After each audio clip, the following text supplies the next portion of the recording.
말씀 데살로니가전서 3장 5절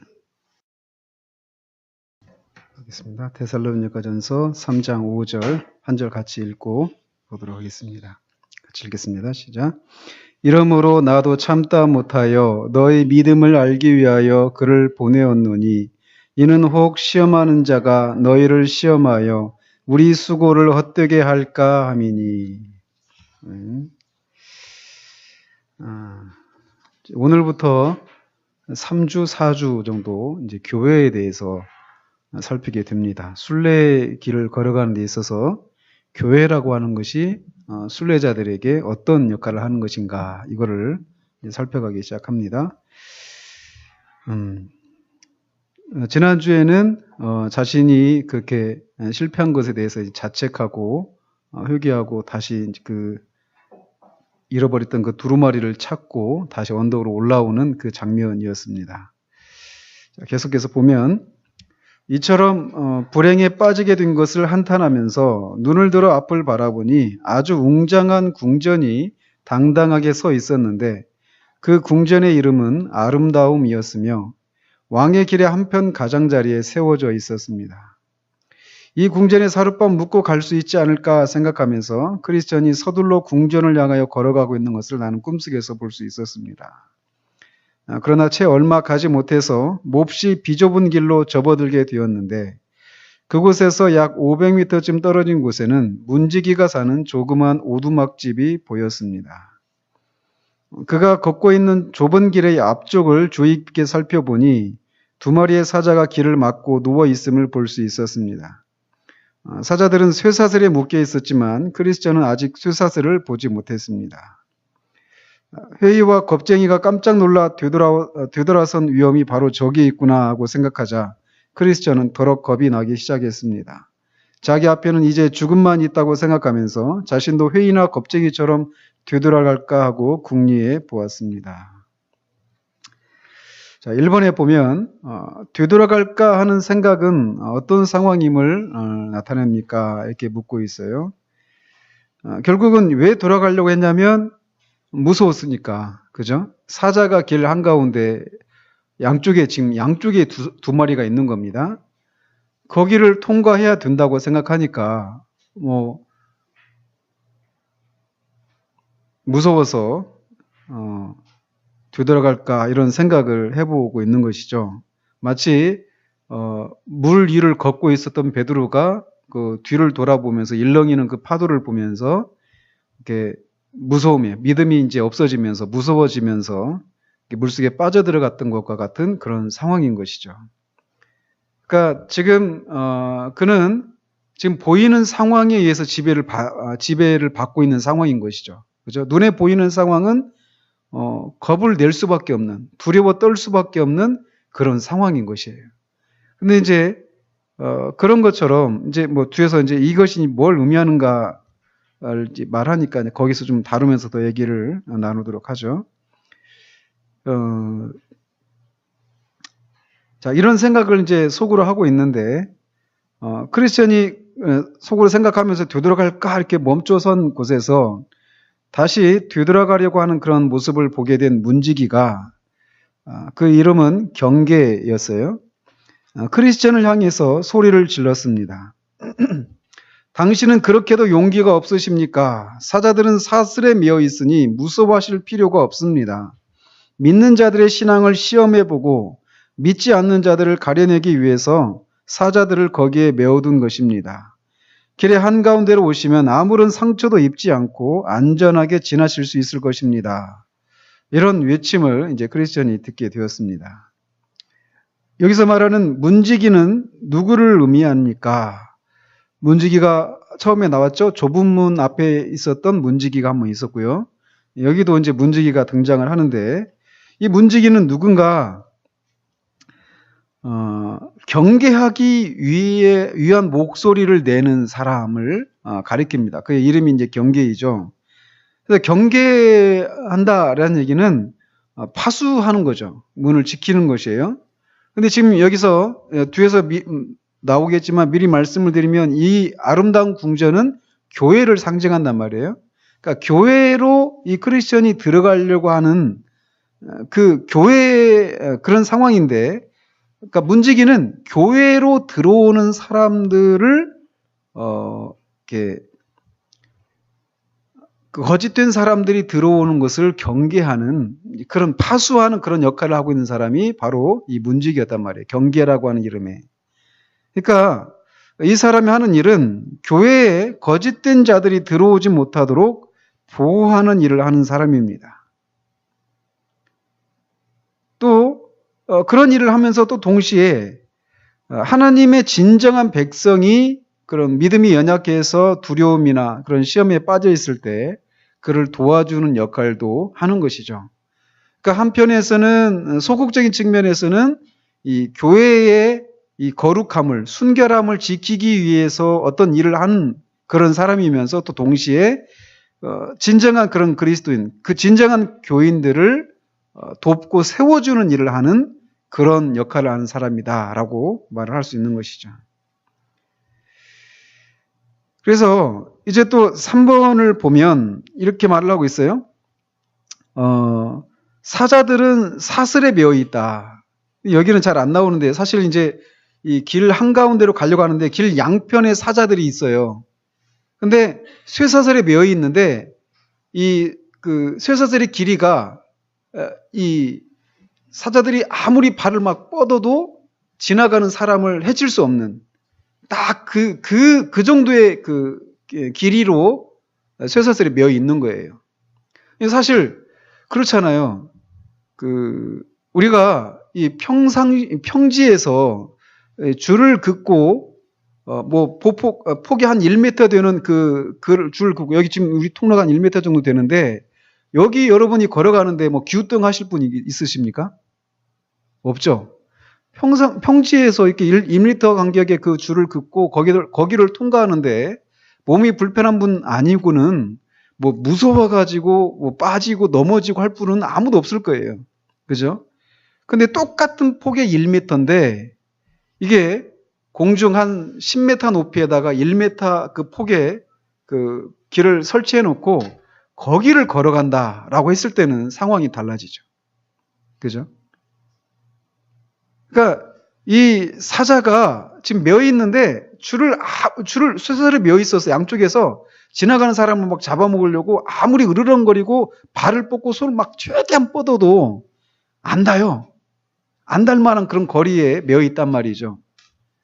그런데도 거기를 지나가는 것이 마치 공중에 그 10m 높이에 그 1m 간격으로 길을 내놓고 거기를 걸어가라 라고 하는 것과 그런 상황에서 우리가 겁을 내는 것과 같이 그렇다라는 거죠. 지금. 근데 그 3번에 이제 문제를 좀 이렇게 보면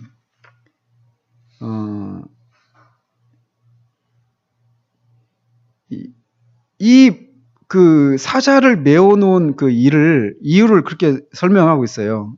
믿는 자들의 신앙을 시험해 보고 믿지 않는 자들을 가려내기 위해서 사자들을 거기에 메어둔 것입니다. 이렇게 얘기를 하고 있어요. 그러니까 사자는 시험하는 거예요. 시험하는 거. 그러니까 지금 여기가 어디로 들어가는 길이라고 그랬죠? 궁전인데 그 궁전이 교회란 말이에요. 그러니까 이거를 다르게 표현하면 교회의 회원이 되는 것을 의미하는 거예요. 자, 우리가 이런 문제를 가지고 문제를 푼다라고 하는 그 자체가 우리 시대에서는 굉장히 낯선 그런 상황입니다. 그죠? 그러니까 한 사람이 나 이제 예수님 믿겠다 하고 교회를 다녀서 교회 멤버가 되는 과정이 우리 시대에는 어떻게 되어 있습니까?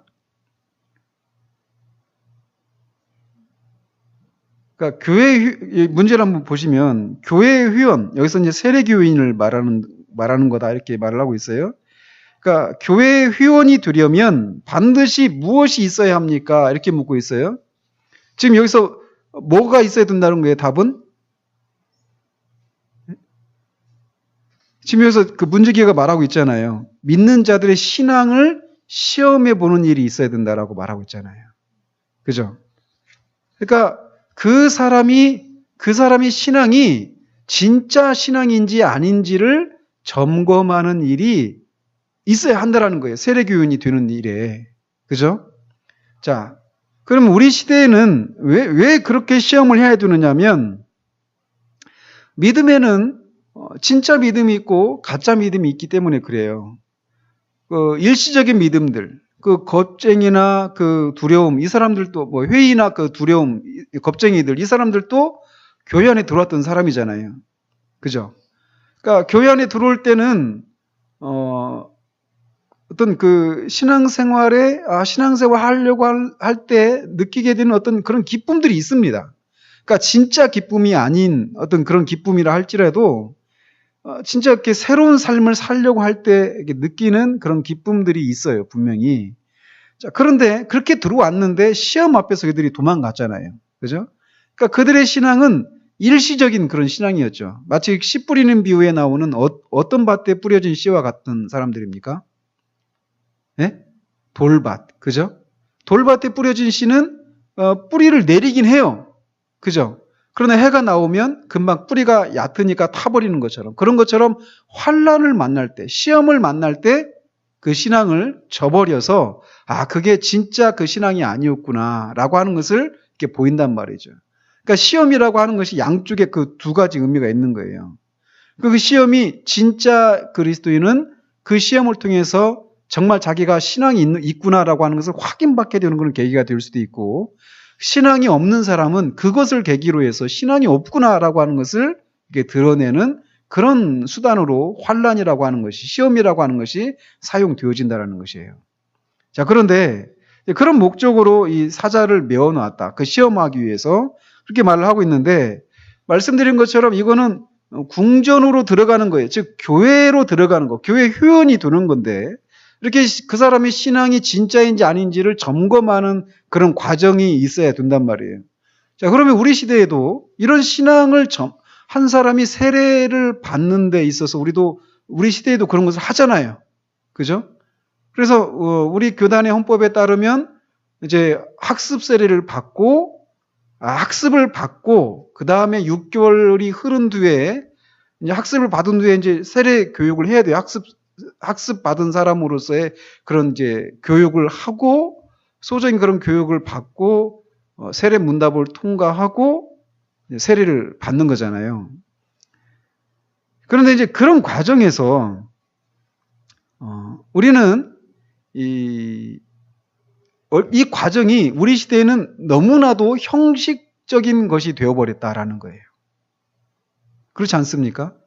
저는 제 개인적으로도 그래요. 제 개인적으로도 저도 중학교 2학년 때 세례를 받았단 말이에요. 말씀드렸잖아요. 집에서 놀고 있다가 교회에서 전화 와가지고 친구들 다 받는다고 오라고. 그래가지고 막 부랴부랴 막 가서, 그것도 공부도 안 했으니까 답을 제대로 했겠어요? 물어보는데, 목사님이랑 장로님들 앉으셔가지고 이렇게 물어보시는데, 답을 못하니까 답을 알려주고 그렇게 하라고 얘기하더라고요. 그렇게 해가지고 세례를 받고 그냥 했거든요. 그러니까 그때는 그런가 보다 하고 그냥 했어요. 몰랐으니까. 그리고 교회도 그런 것에 대해서 너무나 형식적으로 그런 과정들을 치렀죠. 그리고 지금 그런 일들이 지금도 제가 볼 때는 한국교회 안에 너무나 많이 있다라는 거예요. 그러다가 보니까 저 같은 사람들이 교회 안에 많이 있다라는 거예요. 그래서 마치 세례를 받은 것이 나는 이제 틀림없이 그리스도인이다, 구원받은 사람이다라고 생각을 하게 되고, 그러면서 이렇게 저렇게 교회를 다니다가 어떤 영적인 체험도 할 수 있지 않겠어요? 그죠? 소위 자신은 이제 은혜를 받았다라고 하는 이런 어떤 은혜 체험도 할 수 있겠죠. 근데 그게 이제 구원과 상관이 없는 그런 은혜 체험일 수도 있단 말이에요. 그죠? 그래서 사람들로 하여금 이 잘못된 구원의 확신을 갖게 만드는 그런 일들이 오늘날의 교회 안에서 너무나도 아무런 문제의식이 없이 행해지고 있다라는 것이에요.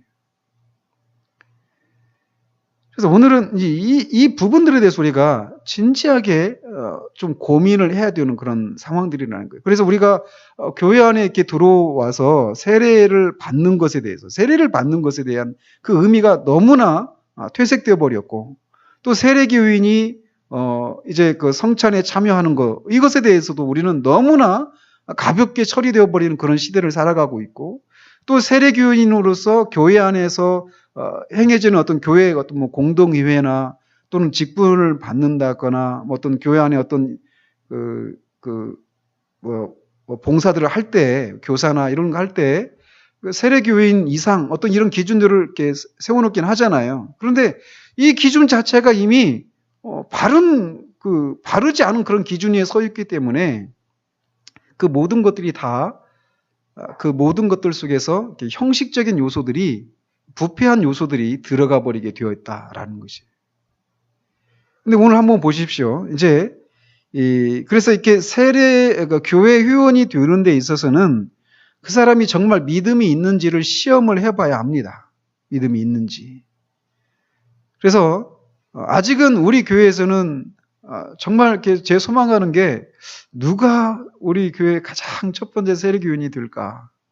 다 이제 세례를 받으신 분이 오셨거나 아니면 아직 안 받으신 분인데, 그런 기대가 있어요. 올해는 좀 그런 분이 한 분이라도 계셨으면 싶은, 추수감사절 때 좀 세례를 우리가 줄 수 있었으면 참 굉장히 이렇게 감격스러운 일이 되지 않을까, 그런 생각을 해봐요. 근데 그 과정에서 이번 주에도 제가 말씀드렸지만, 저는 이 부분에 있어서 아무튼 철저하게 하려고 할 겁니다. 그런데 이 일에 있어서 여러분들도 같은 생각을 품고 그렇게 해야 한다라는 거예요. 그것이 여러분들의 어떤 자녀나 여러분들의 가족과 관련되어 있을 때는 이게 또 쉽지가 않거든요, 사람의 심리가. 그렇지 않던가요? 그러니까 교회 안에서 많이 시험을 받는 부분들이 막 이런 거거든요. 뭐 직분을 주는 것도 그렇고, 뭐 아무튼 그런 것들에 대해서 좀 우리가 이 교회가 이렇게 나가야 될 바가 무엇인가에 대해서 더 구체적으로, 이제 제가 뭐 미리 말씀드리면, 언젠가는 우리 교회가 아직은 우리 교회의 어떤 정관이랄까? 이런 게 없잖아요. 그죠? 법인 설립하기 위해서는 이 정관을 제출해야 되는데, 뭐 다른 교회 그냥 제가 이렇게 임시로 해가지고 이렇게 제출한 것밖에 없어요. 우리 교회 정관이 아닙니다. 근데 이 규칙들에 대해서 언젠가는 우리 교인들이 정관을 작성하는 그런 과정을 거쳐서 우리 교회의 어떤 그런 규칙을 세우려고 해요.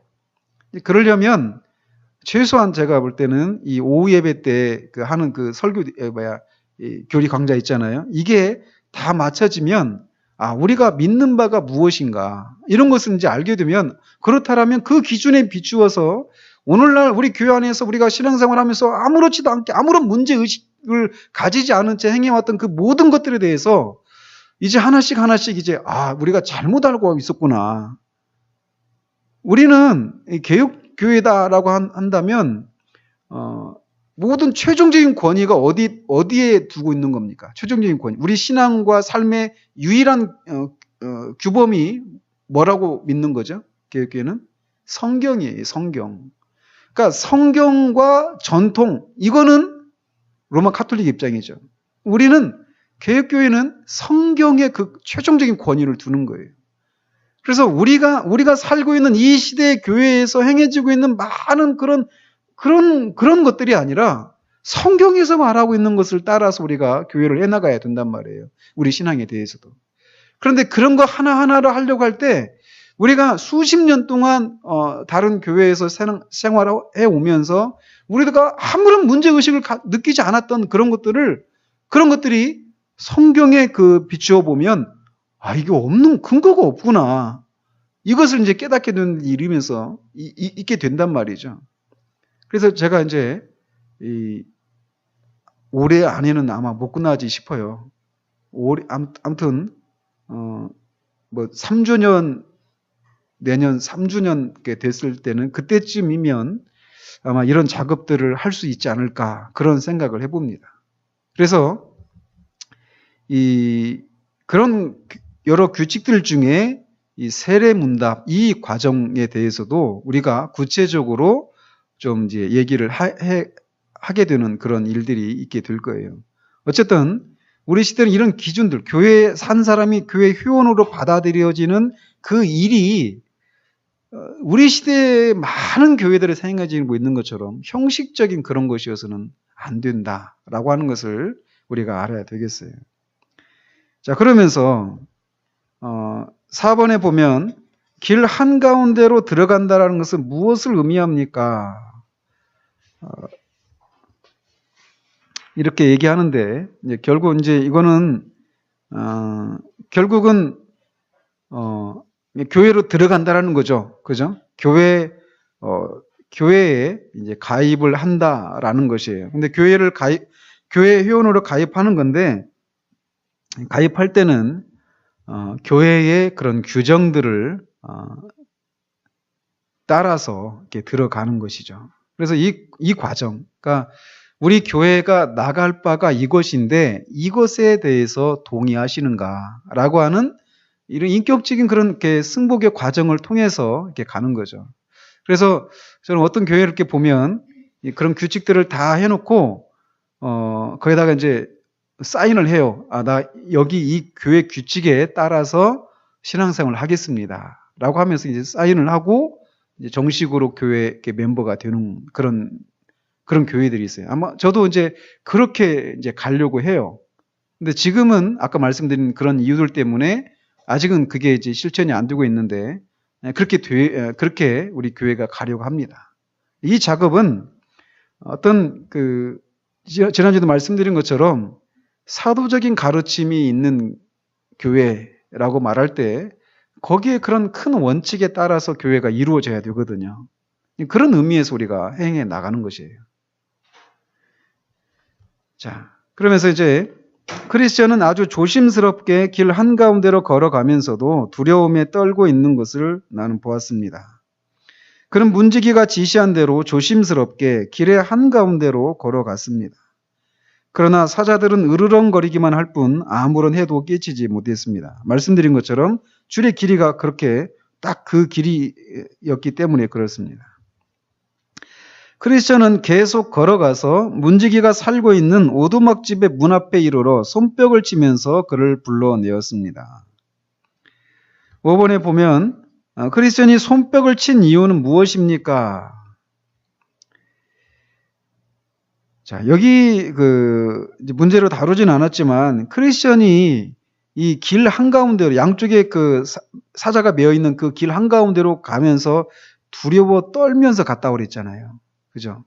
그러니까 이게 어떤 그 길을 통과하는 것이 교회 회원으로 이제 회원이 되어지는 그런 것이다라고 말한다라면 그 행위에 대해서 그가 어떤 마음을 가졌는가를 우리가 좀 볼 필요가 있다라는 것이죠. 제 생각하면 지금도 생생해요. 서가지고 이렇게 발가락으로 이렇게 이 엄지발가락으로 이렇게 탁탁 튕기는 거 있잖아요. 그러면서 이렇게 문답에 제대로 대답도 안 했는데 그냥 세례를 받고 했던 이런 게 굉장히 부끄럽거든요. 나중에 이제 제가 은혜를 진짜 이제 휴심을 하고 진짜 은혜를 경험하고 교회 안에서 세례 받는 그 모습 보면서 나도 정말 세례를 다시 받고 싶다 이런 마음이 들더라고요. 제가 제 세례파가 아니니까 그렇게 할 수는 없는데 오늘날 그런 일들이 얼마나 많이 일어나고 있어요. 특히 군대에 가면 막 몇천 명이 진중 세례라고 하잖아요. 몇백 명, 몇천 명이 한꺼번에 막 세례를 줘버려요.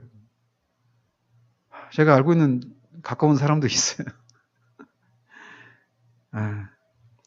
세례를 2번이나 받았어요. 그리고는 지금 교회를 안 나옵니다.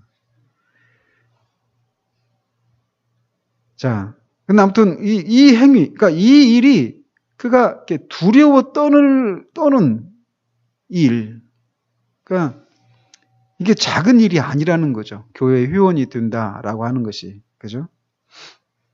자, 5번에 크리스천이 손뼉을 친 이유가 무엇인가? 제가 이제 김홍만 박사님을 개인적으로는 모르거든요.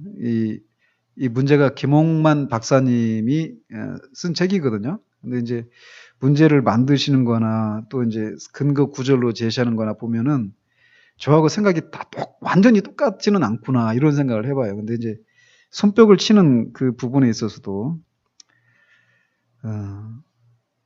좀 특이한 데서 좀 이렇게 어떤 강조점을 찾고 하는 그런 것을 보는데, 이제 이번에 의도는 이제 그거예요.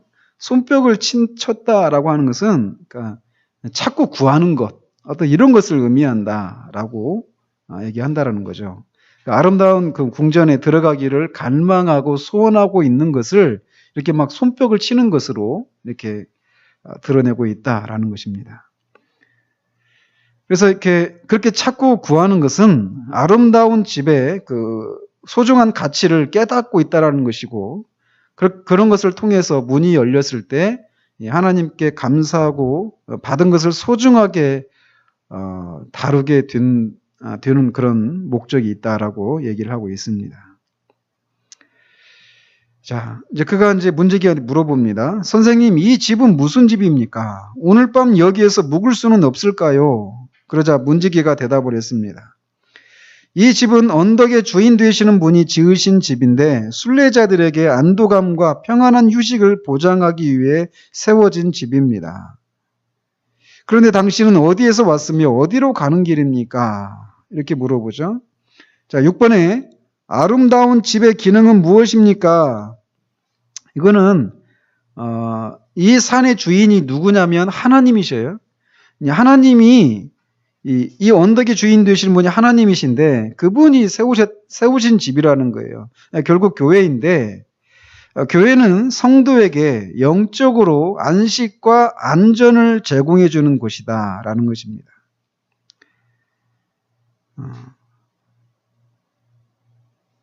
그래서 교회를 통해서 성도가 누릴 수 있는 복은 이렇게 영적으로 평안함을 얻고 안전 보장을 받는 것이다라고 얘기를 하고 있어요.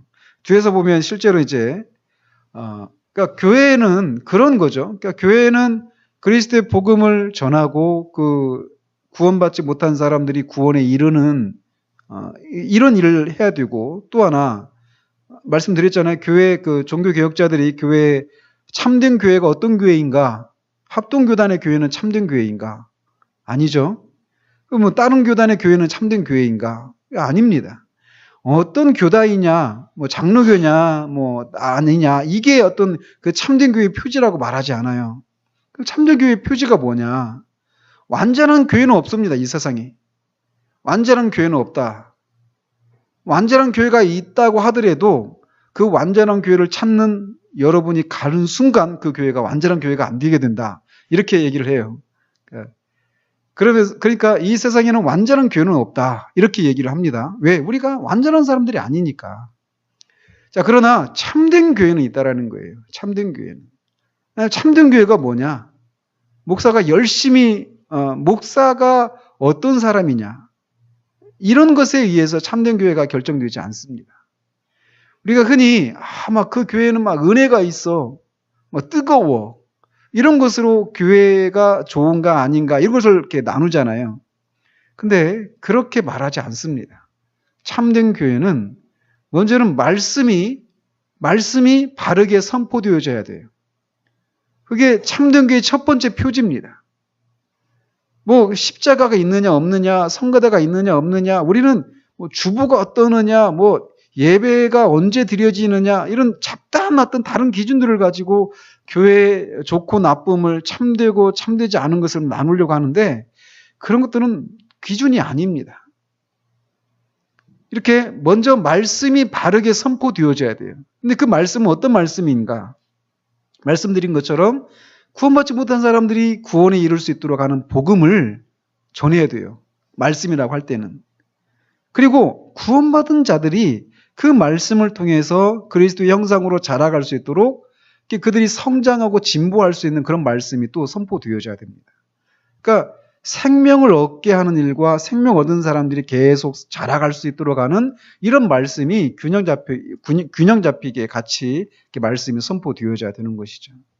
그래서 청교도들은 한 설교 속에서 그런 적용을 이렇게 하는데 뛰어난 사람들이었어요. 말씀을 전하고 이렇게 여러분들이 진짜 청교도들의 그 책들을 한번 읽어보시면 막 질릴 거예요. 쉽지가 않거든요. 그 대부분 뭐냐면 그 말씀을 푸는 것에 대부분의 시간을 보냅니다. 만약에 설교가 1시간 반이다. 그러면 1시간 정도는 그 설교를 푸는 일들을 해요. 그러니까 주의하는 것이죠. 그리고 한 30분 정도는 적용을 하는 거예요. 그러면 하면서 이제 말씀을 전하는 거죠. 근데 이거를 못 기다리면 이것을 기다리다가 대부분 다 나가 떨어지죠. 근데 그렇게 적용을 할 때 최소한 두 부류의 사람들로 구분을 해서 말씀을 이렇게 적용을 시킵니다. 요즘들 가운데는 구원받지 못한 사람이 앉아 있잖아요. 그죠? 그래서 불신자들을 향한 적용 또는 동시에 또 신자들을 향한 적용. 그래서 또 이제 불신자들도 막 더 세분하게 나눕니다. 또 신자들이라 하더라도 더 세분해서 나누고 하면서 막 저인방식으로 그 말씀의 그물에서 빠져나가지 못하도록 그렇게 말씀을 이렇게 세분해가지고 적용하는 일들에 뛰어났었어요. 근데 그런 설교를 그 시대에는 진짜 뭐 2시간, 3시간씩 언제 설교 들어보니까 뭐 4시간 정도. 그러니까 주일날 보통 9시에 예배를 시작하면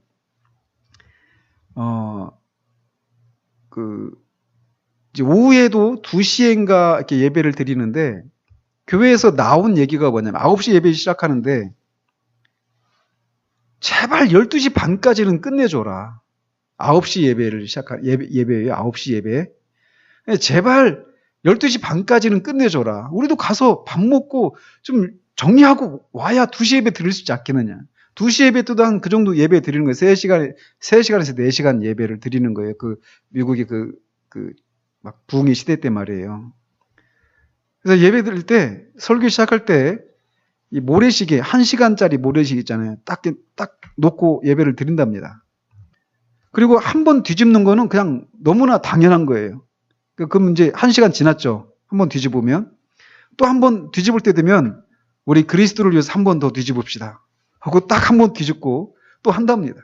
근데 그렇게 설교 긴 것에 대해서 아무도 불평을 안 한다라는 거예요. 불만이 하나 나오는데, 그 길어도 상관없다. 근데 제발 12시 반까지는 끝내줘라. 근데 그때도 벌써 3시간 반이잖아요. 그런 설교를 듣는 거예요. 대중들이. 그리고 밭에 나가서 일하면서 쉬다가 어제 들었던 목사님 설교를 가지고 서로 막 토론하고. 우리 시대에 그렇게 설교하면 한 명이나 남아있을까요? 한 명 남아있을 거예요, 아마. 사모는 한 명 남아있겠죠. 길다고 해서 뭐가 다 좋다, 이건 얘기 아닌데, 이 말씀에 대한, 이게 바른 말씀이 선포되는 거 아닌가, 이것이 참된 교회의 첫 번째 표지란 말이에요. 근데 우리 시대는 너무나 가난한 그런 시대이기 때문에, 이것에 대해서 너무나 우리가 안일한 그런 시대를 살아가고 있어요. 그러니까 우리 신앙이 자꾸 제가 말씀드리잖아요. 성경과 초대교회 또 부흥의 시대 때 나타났던 그런 교회의 모습이 우리 신앙의 표준이어야 된다. 이게 자꾸 말씀드리는 것이 그런 얘기를 자꾸 들어야 돼요. 왜냐하면 우리는 우리 시대에 보이는 막 교회들 있잖아요. 그런 것들을 보면서 아이고 그런 교회보다도 우리가 좀 낫지 이런 생각하는데 뭘 낫습니까? 말씀드렸잖아요. 에브라임의 만물 포도가 끝물 포도가 뭐죠? 아비에셀의 만물 포도보다 낫다라고 말하잖아요. 부흥의 시대 때 가장 가난한 교회의 모습이 우리 시대에 가장 좋다라고 뛰어나다고 하는 그런 교회의 모습보다 더 낫단 말이에요. 그만큼 우리 시대가 가난한 시대를 살아가고 있다는 것을 우리가 인식할 필요가 있어요. 그러니까 주의를 온전히 지키기 위해서 온전히 하나님을 예배하기 위해서 우리가 취한 방식이 뭐냐면 오후 예배가 아니라 저녁 예배 드리잖아요. 옛날에는. 근데 그들은 저녁 예배 안 드려도 저녁에 끝나요. 예배 2분밖에 없어요. 주일에. 그런데도 예배가 그렇게 되는 거예요. 그런 것을 이렇게 보면 우리가 얼마나 안일한가 생각해 보십시오. 천국에서 우리가 할 일이 뭐겠어요? 계속 예배하는 거예요. 예배하는 즐거움이 무엇인지 모르는 사람이 천국 가서 죽을 거예요, 아마. 이게 천국이 있어요, 그 사람에게. 언제 말씀드렸죠? 예배의 즐거움이 무엇인지를 모르는 사람에게 천국은 결코 천국이 아닙니다. 거기 사는 일이 예배밖에 없는데. 여기서 훈련하셔야 돼요. 이런 식의 예배는 아니겠죠. 그죠? 그러나 예배가 그런 거란 말이죠. 아무튼 참된 교회는 말씀을 바르게 선포하는 거 아닌가. 이거란 말이에요. 그리고 두 번째는 뭐냐면 이 권징을 하는 거예요. 권징. 권징이 뭐냐면 권징 아시죠? 근데 여러분들 권징을 하는 그런 교회 보셨습니까, 요즘? 가끔씩 권징하는 교회가 있어요. 근데 그 권징을 어떻게 하느냐면 목사가 자기 눈에 가시 같은 사람들을 쳐내기 위해서 권징을 악용하는 사례들은 있습니다. 지금 시대에는. 그러나 그것은 성경적인 방식이 아니에요. 권징을 행할 때도 말씀의 기준에서 권징을 해야 되는 거예요. 목사의 그 목회 방침을 가지고 권징을 하는 것이 아니라 말씀에 의해서 이 권징을 해야 된단 말이죠. 그런 의미의 권징을 하고 있는 교회가 요즘은 없습니다. 만약에 권징을 한다. 어떻게 될까요? 여기만 교회냐? 하고 다른 데로 가버립니다. 지금은 권징이 사라졌어요. 그만큼 말씀의 권위가 사라졌다라고 하는 것을 말해주는 것이죠. 이 권징이 어떤 그 사람을 막 잡귀한 것이 아니거든요. 그 사람을 바른 그런 신앙으로 돌아오도록 하기 위해서, 사단의 그런 밥이 되지 않도록 하기 위해서 그를 사랑하는 마음으로 행하는 것이거든요. 그런 의미에서의 권징이 우리 시대에는 사라졌다라고 말할 수 있어요. 아무튼 이렇게 참된 교회는 그것이 있는가 없는가 이걸 가지고 봐야 된다는 것이죠. 근데 참된 교회를 위해서 우리가 억지로 권징을 할 필요는 없죠. 그죠? 여러분 걱정하지 마십시오. 그리고 세 번째로는 참된 교회는 성례가 정당하게 집행이 되어야 돼요. 성례는 뭐가 있습니까? 성례에는 세례와 성찬, 이 두 가지 성례가 있는 거예요. 세례와 성찬이 정당하게 집행이 되는가 아닌가, 이것에 의해서 참된 교회인가 아닌가를 알 수 있다는 것이죠. 자, 그래서 이 아름다운 교회, 참된 교회가 바로 그런 것이라는 거예요. 그러니까 그런 것을 통해서 성도들의 영적인 그런 평안함과 안전을 지켜주고 보호해주는 일을 하는 일이 바로 교회라는 거예요. 그래서 뒤에서 보면은 또 뿐만 아니라 이런 역할도 하는 거예요. 교회는 상처받은 사람들이 와서 상처를 받고 치유를 받고 위로를 받고 하는 일도 있습니다. 교회에서. 그러나 교회는 그런 역할만 하는 곳이 아니에요. 교회는 마치 야전사령관 같은, 예? 전쟁터에서 야전사령부 이런 데는 어때요? 막 이러고 와가지고 막 그 전투에서 지고 막 온 사람, 이런 사람들한테 막 아이고 얼마나 힘들었니, 얼마나 아프냐면서 위로하고 이런 일만 있습니까?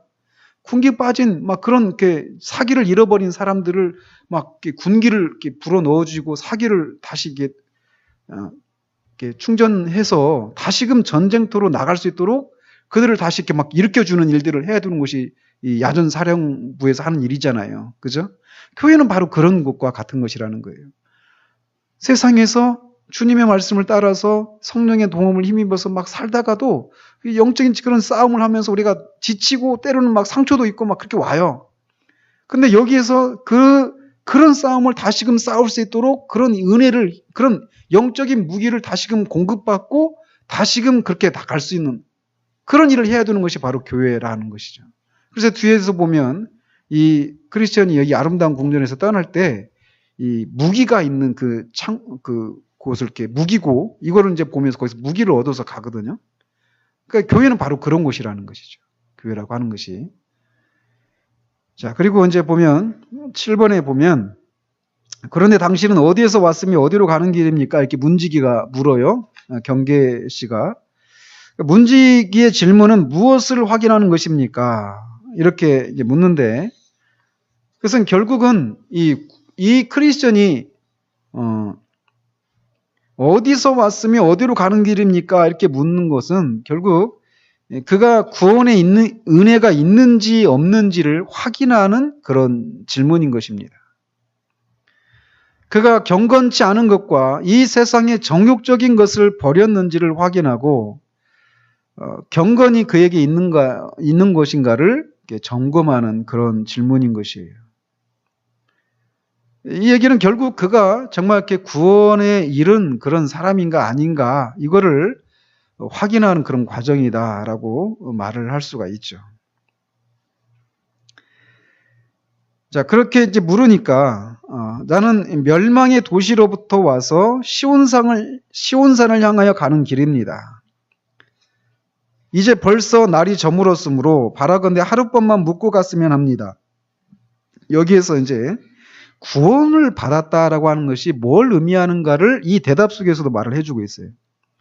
그러니까 구원받았다라고 하는 것은 이 구원에 해당되는 그 영어 단어가 여러 가지가 있어요. 뭐 redemption, 뭐 rescue, 뭐 saving, save라고 하는 단어도 있고 또 하나는 이 영어를 말씀드려서 죄송한데 deliverance라고 하는 그런 단어가 있어요. deliverance는 뭐냐면 이 delivery가 이렇게 배달하다 이런 말이거든요. 그러니까 배달하는 건 물건을 어디에서 어디로 옮기는 일을 하는 것이 배달하는 거잖아요. 그러니까 그런 측면에 거기에 명사형이 deliverance라고 하는 단어인데 뭐 영어를 모르셔도 됩니다. 근데 이 구원이라고 하는 단어의 그 deliverance라고 하는 단어가 이렇게 delivery 물건을 어디에서 어디로 옮기는 것 같은 이거 여기에서 나왔단 말이에요. 그런 의미에서 구원은 어디로부터 어디로 옮겨지는 것 이게 이렇게 말할 수 있습니다. 그러니까 지금 크리스천이 멸망의 도시로부터 시온산으로 이렇게 옮겨진 그러니까 어떤 사람이 구원을 받았다라고 하는 것은 이렇게 어디로부터 어디로 이렇게 옮겨진 그런 상태를 가리키는 것이다라고 말할 수 있다는 거예요. 크리스천의 그 대답 속에서도 지금 그가 구원받았다라고 하는 것을 이렇게 보여주고 있는 것이죠. 그러니까 이 구원을 받는 것은 이런 거예요. 흑암의 권세로부터 아들의 나라로, 흑암의 권세에서 빛의 나라로, 거짓으로부터 진리로, 그죠? 사망으로부터 생명으로, 세상으로부터 이 하나님의 나라로, 이런 식으로 구원은 어디로부터 어디로라고 하는 이런 구분이 생겨나는 것이 구원이다라고 말할 수 있습니다. 자, 이렇게 이제 그렇게 대답하니까 당신의 이름은 무엇입니까? 지금 내 이름은 크리스천인데 처음에 내 이름은 은혜 없음이었습니다. 저는 하나님께서 셈의 장막으로 가서 살라고 말씀하신 야벳 쪽의 후손입니다. 은혜 없음 참 처음으로 나와요. 크리스천의 이름이 그죠? 은혜 없음이었는데 크리스천으로 바뀌었죠. 이름이. 그리고 또 계속 질문을 하죠.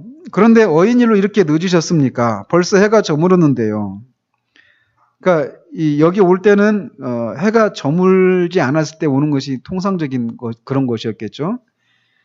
좀 더 일찍 올 수도 있었는데 언덕 중턱에 있는 정자에서 그만 깜빡 잠이 들어 이렇게 늦어진 것입니다. 나는 얼마나 어리석고 가엾은 인간인지 뿐만 아니라 나를 더욱 지체시킨 또 한 가지 이유는 잠자는 동안 귀중한 증서인 두루마리를 떨어뜨린 것을 모르고 길을 떠났다가 언덕 꼭대기까지 올라가서야 가슴 한쪽을 뒤져보니 온데간데 없지 뭡니까.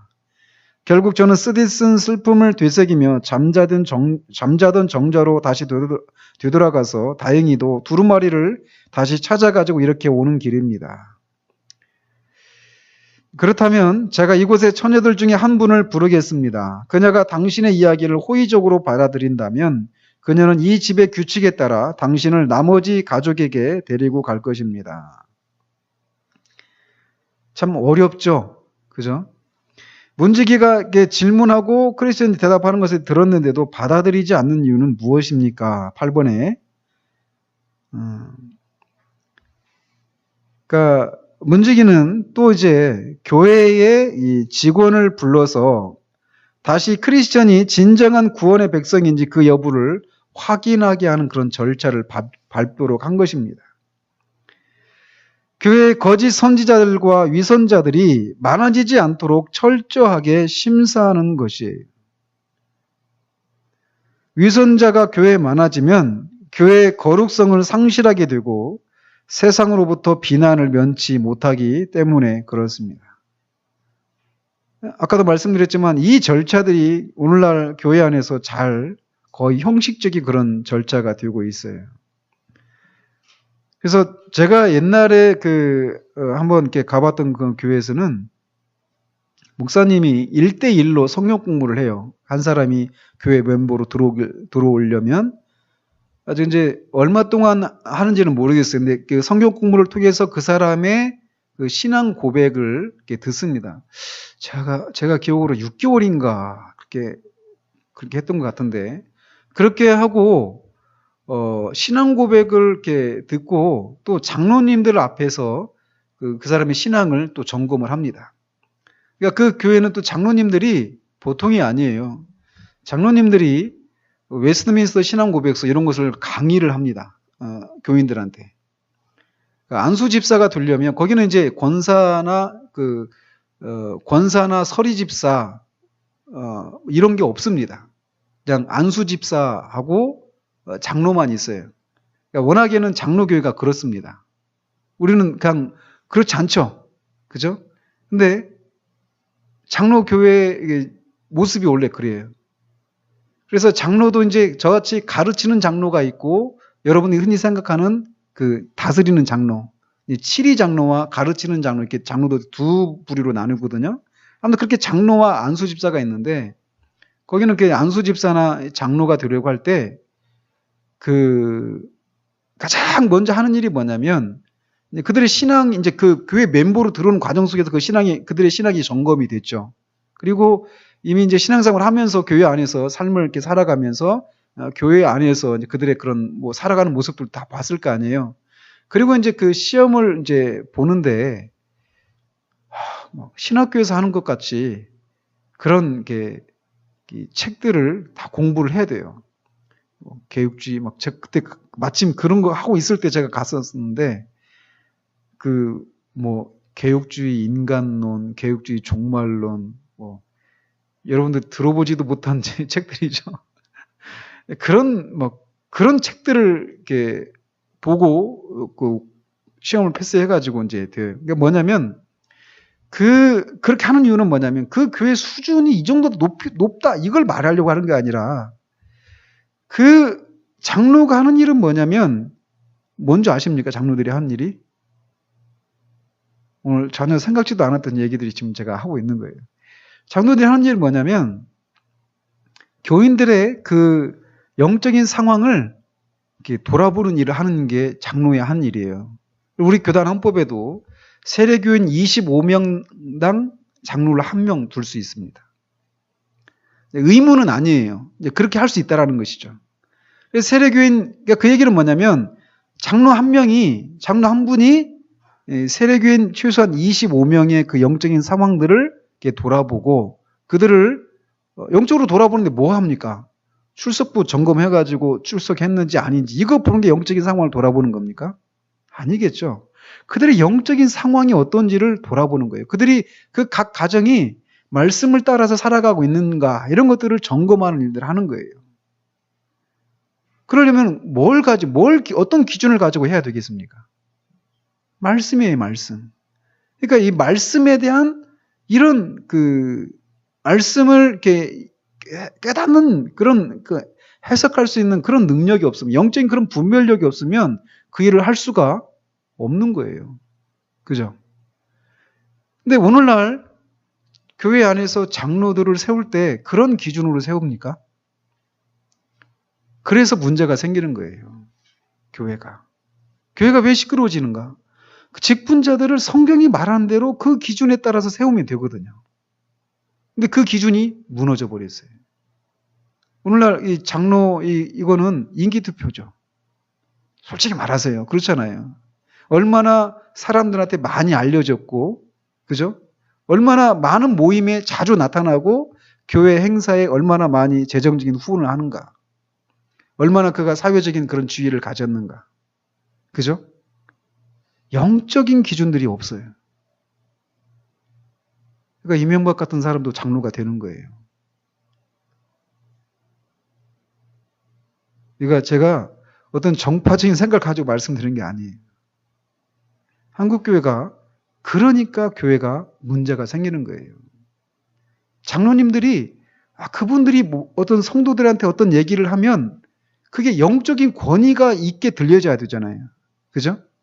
근데 그게 장로라고 하는 타이틀에서 나오는 어떤 권위는 있을지 모르지만 그걸 떼고 나면 없는 거예요.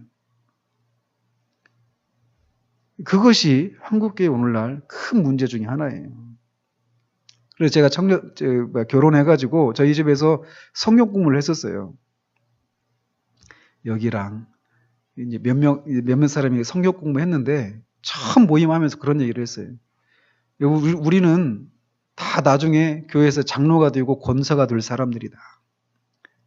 근데 우리가 진짜 성경적인 장로, 성경적인 권사가 되어야 되지 않겠냐. 성경적인 그런 기준에 의해서 장로가 세워지지 않기 때문에 교회가 시끄러운 거다. 그러려면 이걸 배워야 된다 하면서 이제 그걸 했어요. 저는 우리 교인들이 진짜 다 그렇게 되기를 바라요.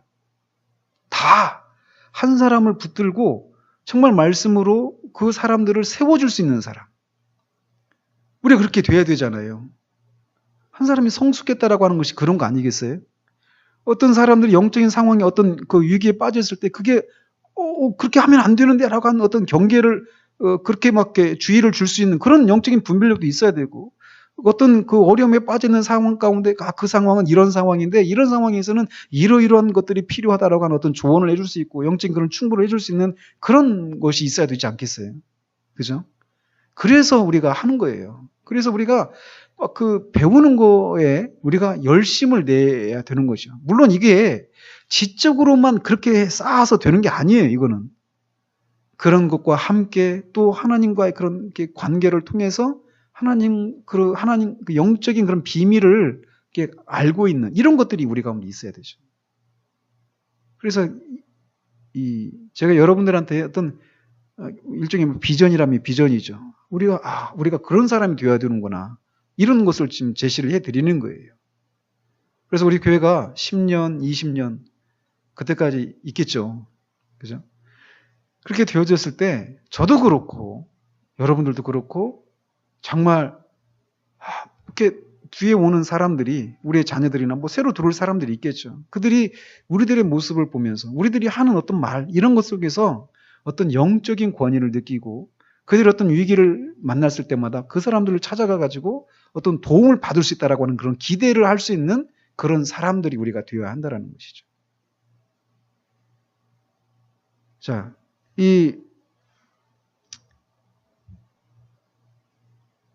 아무튼 엉뚱한 데로 가버려가지고 저도 지금 그러네요. 자, 그래서 계속 보면 그래서 경계라는 문지기가 종을 울리자 오타가 좀 많더라고요, 이번 주에.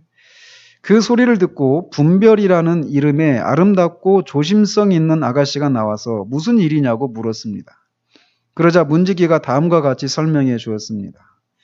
이분은 멸망의 도시에서 떠나 시온산을 향하여 여행하는 분인데 몹시 피곤하고 날도 이미 저물었으므로 하룻밤만 여기서 묵고 가기를 간청하고 있습니다. 그래서 내가 그에게 말하기를 당신을 불러 함께 이야기를 나눈 후에 당신이 그의 이야기를 듣고 호의적으로 받아들인다면 이 집의 규칙에 따라야 할 것이라고 알려주었습니다. 9번에 교회 영적 질서는 어떻게 보존됩니까? 히브리서 13장에 너희를 인도하는 자들에게 순종하고 복종하라. 그들은 너희 영혼을 위하여 경성하기를 자신들이 청산할 자인 것 같이 하느니라. 그들로 하여금 즐거움으로 이것을 하게 하고 근심으로 하게 하지 말라. 그렇지 않으면 너희에게 유익이 없느니라. 이걸 그냥 맹목적으로 목사에게 충성해라 이렇게 말하는 그런 구절은 아니에요.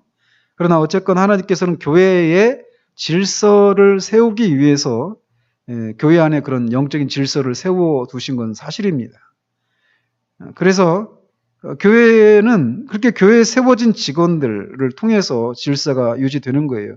교회에 세워진 직원이다라고 말할 때 우리가 월급 뭐 받고 어떤 그 교회 간사나 이런 분들을 말하는 게 아니에요. 교회 직원은 이 항존직으로서 있는 그런 직원들이다라고 말할 수 있어요. 특별히 이 가르치고 다스리는 일을 하는 그런 장로들을 가리킵니다. 그러니까 목사와 장로도 다 장로거든요. 그래서 그런 직원들을 통해서 교회가 질서가 유지되는 것이거든요. 그래서 그렇게 인도하는 자들에게 순종하고 복종해야 합니다. 그러니까 뭐 이 부분들이 언젠가 또 이제 다뤄질 수 있을 거예요. 근데 뭐 조금만 얘기하면 우리가 저도 그런 걸 이렇게 보낸 적이 있으니까. 왜냐하면 우리가 교회 안에서 이 목사님과의 관계가 어려워지면 신앙생활이 진짜 어렵거든요. 그죠? 그러니까 이 목사님하고 관계가 어려워지면 진짜 이 신앙생활이 어려워집니다. 그럴 때 가장 이제 어려운 것 중 하나가 뭐냐면 말씀이 은혜가 안 된다는 거예요. 그죠? 말씀이 안 돼요. 근데 왜 어려워지냐면 대부분 이 목사들에게 흠이 많잖아요. 저를 제외하고 말하는 게 저도 흠이 많아요. 목사들이 완전한 사람들이 아니거든요. 흠이 많아요. 근데 그런 것 때문에 이제 실망을 하게 되고 그러면서 말씀이 안 들리게 되죠. 근데 이제 이 원칙을 우리가 세워야 돼요. 왜냐면 칼빈이 그렇게 얘기를 했어요. 그 목사가 성경을 말하고 있다면 그거는 하나님의 말씀이다. 라는 거예요. 그러니까 말씀을 전하는 것과 그의 삶이 다른 것 때문에 우리가 실망을 하는 거잖아요. 그죠? 그래서 이 말씀이 안 들리는 거거든요. 그래서 속으로 너는 이러잖아요. 예? 이게 안 들리는 거예요. 저도 그런 시간을 겪었기 때문에 말씀을 드리는 거예요. 근데 그게 쉽지 않습니다. 그러나 그 원칙에 우리를 복종시켜야 돼요. 그가 아무리 말씀을 전하는 것과 이 삶이 다른 것 때문에 인격적으로 내가 이런 것 때문에 오는 그런 어려움들을 가지고 말씀의 은혜가 안 된다 하더라도 말씀을 전하는 그 말씀 그 자체가 성경이라면 거기에 그것이 하나님의 말씀이다. 그럼 하나님 말씀에 우리는 어떻게 해야 됩니까? 순종해야죠. 그죠? 예수님께서도 바리새인들이 저들이 하는 말은 듣되 그들의 행동은 본받지 말라고 말씀하시잖아요. 그죠? 근데 그게 쉽지 않아요. 쉽지 않지만 그게 우리가 해야 될 바다라는 거예요. 그게. 그 과정 속에서 하나님께서 우리를 다루시고 빚으시는 것들이 있어요. 그런 과정들 속에서. 자, 그러자 분별이라는 이름의 아가씨는 그가 어디서 왔으며 어디로 가는 중이냐고 크리스천에게 또 물었습니다. 복잡하죠? 근데 그래서 크리스천은 그가 어떻게 해서 이 길로 들어서게 되었는지를 설명해 주었습니다. 그녀는 또 오는 도중에 무엇을 보았고 누구누구를 만나게 되었느냐고 물었으므로 크리스천은 자상하게 이야기를 들려주었습니다. 마지막으로 그녀가 이름이 무엇이냐고 물었을 때 그는 크리스천이라고 대답하면서 대답을 했습니다. 자, 10번에 보면 분별이라고 하는 이 아가씨가 질문한 항목은 무엇을 의미합니까? 첫 번째 물었던 것이 어디서 왔느냐 이걸 물었죠. 어디서 왔느냐 이 얘기는 뭐예요? 멸망의 도시에서 왔다. 그 정보를 듣기 위한 것입니까? 아니죠. 그러니까 결국 이게 뭐냐면 이 크리스천이 죄에 대한 각성이 있는가 이거를 묻는 거예요. 어디서 왔느냐 이 얘기는 멸망의 도시인데 그러면 당신은 그 멸망의 도시 안에 있었던 당신은 그 도시와 함께 멸망할 사람이라는 것을 아느냐 이걸 물어보는 거라는 거죠. 그죠? 그러니까 죄에 대한 각성이 있는가 없는가를 확인하는 질문인 거예요. 어디서 왔느냐. 또는 두 번째로는 어디로 가는가를 묻고 있죠. 그죠?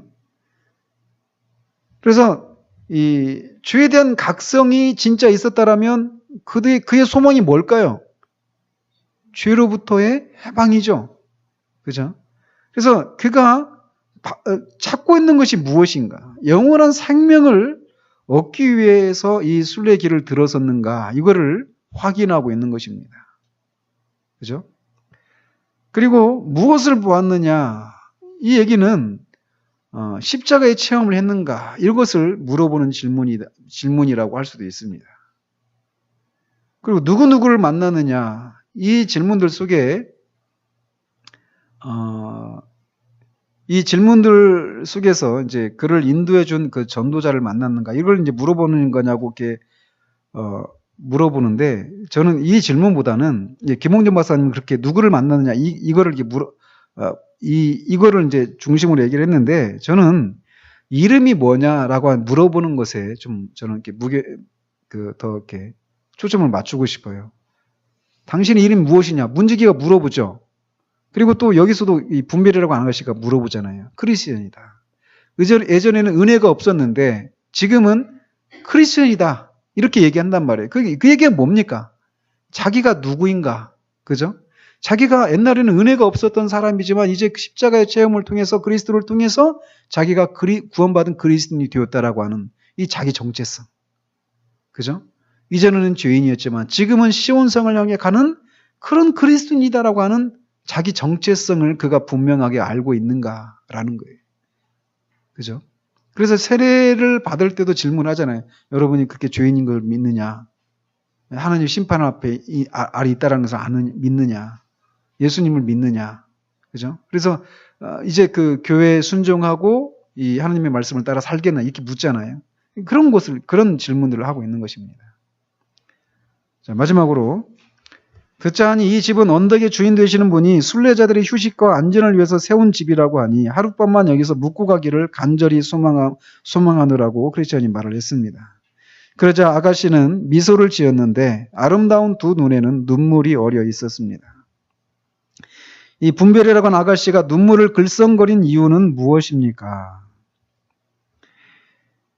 그가 이런 질문과 대답을 통해서 크리스천이 구원받은 사람이라고 하는 것을 확인한 거죠. 그죠? 그래서 결국 그가 이 죄로부터 구원받은 하나님의 백성이고 자기와 한 가족이 되었다라고 하는 것을 이런 것을 통해서 확인하는 거예요. 그리고 이 분별이 교회 직원이라고 얘기했잖아요. 그죠? 결국 교회 직원들과 말씀 사역자들은 어디에서 기쁨을 누리느냐 하면 이렇게 한 영혼이 구원을 받는 것에서 이런 기쁨을 누리게 되는 것이죠. 또 아울러서 이 크리스천이 이제 왜 그런 거 있잖아요. 왜 우리가 이 자녀들을 보면서 부모된 입장에서 자녀들이 막 살아가야 될 그런 헤쳐가야 될 그런 세상의 그런 풍파들을 생각할 때 마음에 그 짠함이 있잖아요. 그죠? 그런 데서 오는 눈물 이런 것도 이렇게 섞여 있는 것입니다. 어떤 동지애로서 또는 먼저 앞서가는 자로서 이 뒤에 따라오는 그런 믿음의 자녀를 향한 어떤 연민과 긍휼 이런 마음에서 눈물을 흘리는 것이다라고 할 수 있죠. 그러니까 결국은 있잖아요. 교회가 우리 안에서 이 교회 안에 있는 그런 교회 안에 있는 사람들을 향해서 우리가 마땅히 품어야 될 마음 이런 거거든요. 그러니까 어떤 그 옳고 그름이라고 하는 이런 기준을 가지고 사람들을 보는 게 아니라 이걸 포기하지 않으면서도 그가 정말 이 그리스도인으로서 이 땅을 살아가는 과정 가운데서 반드시 겪게 되는 그런 상처들 있잖아요. 그런 어려움들, 영혼의 그런 곤고함들을 겪게 되잖아요. 그런 것들을 생각하면서 긍휼히 여기는 이런 마음들이 우리 가운데서 요구되어지는 것이다라고 말을 할 수가 있습니다.